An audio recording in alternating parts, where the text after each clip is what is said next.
സ്നേഹബന്ധങ്ങൾ രാഷ്ട്രീയത്തിനും ജാതിക്കും മതത്തിനും അതീതമായി തുടരുന്നത് വളരെ നല്ല കാര്യമാണ്. പക്ഷെ ഇന്ന് കെ സി വേണുഗോപാൽ അദ്ദേഹം AICC സംഘടനാ ചാർജുള്ള ശക്തനായ സെക്രട്ടറിയാണ്. അദ്ദേഹം കാണുന്നത് ജി സുധാകരനെയാണ്, ആലപ്പുഴയിൽ CPMൻ്റെ സമന്നത നേതാവ്. അദ്ദേഹത്തിൻ്റെ വീട്ടിൽ പോയി കാണുന്നു, അതിന് കുഴപ്പമൊന്നുമില്ല. പക്ഷെ 2 ദിവസം മുമ്പ് നമ്മുടെ വർഗീസ് വൈദ്യൻ്റെ കൽപ്പകവാടി ലാല് മരിച്ച ചടങ്ങിൽ ഞാൻ ചെന്നപ്പോൾ സുധാകരൻ അവിടെ ഉണ്ട്, ജി സുധാകരനുണ്ട്. വലിയ ആരോഗ്യ പ്രശ്നമൊന്നും എനിക്ക് തോന്നുന്നില്ല. അപ്പോൾ അദ്ദേഹത്തിൻ്റെ ആരോഗ്യ പ്രശ്നത്തിൻ്റെ പേരിലാണ് എന്ന് പറയുമ്പോൾ ഈ ആലപ്പുഴയിലെ ജനങ്ങൾ ജി സുധാകരനെ കണ്ടുകൊണ്ടിരിക്കുകയാണ്. അതൊരു കാര്യം. രണ്ടാമത്, ഈ കാണുന്നതിൽ തെറ്റില്ലെന്ന് പറയുന്നതിന് എനിക്ക് വിരോധമില്ല. പക്ഷേ യെച്ചൂരി എൻ്റെ ദീർഘകാല സുഹൃത്താണ്. ഇടതുപക്ഷ പ്രസ്ഥാനങ്ങളെ മുന്നോട്ട് കൊണ്ടുപോകുന്നതിൽ കോൺഗ്രസുമായി ധാരണയുണ്ടാക്കുന്ന വലിയ പങ്കാളിത്തം വഹിച്ചാണ് യെച്ചൂരി.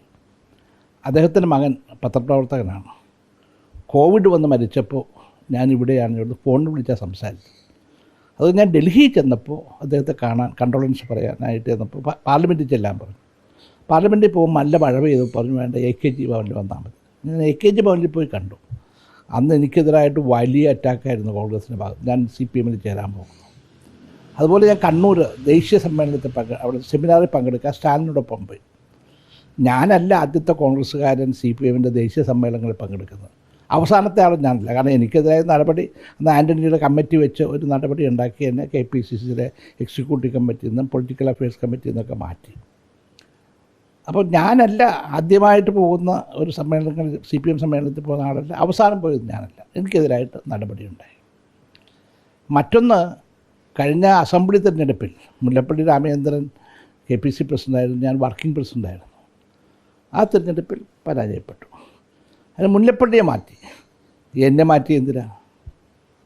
എന്നെ വർക്കിംഗ് പ്രസിഡന്റ് എന്നോട് പറയാതെ മാറ്റിയില്ല. ഇപ്പോൾ എനിക്ക് 73 വയസ്സുള്ളപ്പോൾ എന്നെ 73 വയസ്സുണ്ട് എന്ന് പറഞ്ഞിട്ടാണ് എനിക്ക് സ്ഥാനാർത്ഥിത്വം പാർലമെൻറ്റിലേക്ക് തരാതിരുന്നത്. ഇന്ന് ചില നേതാക്കന്മാർ പറഞ്ഞു ഈ പാർട്ടി നയിക്കുന്ന ഖാർഗെയാണ്, 82 വയസ്സ് കഴിഞ്ഞു.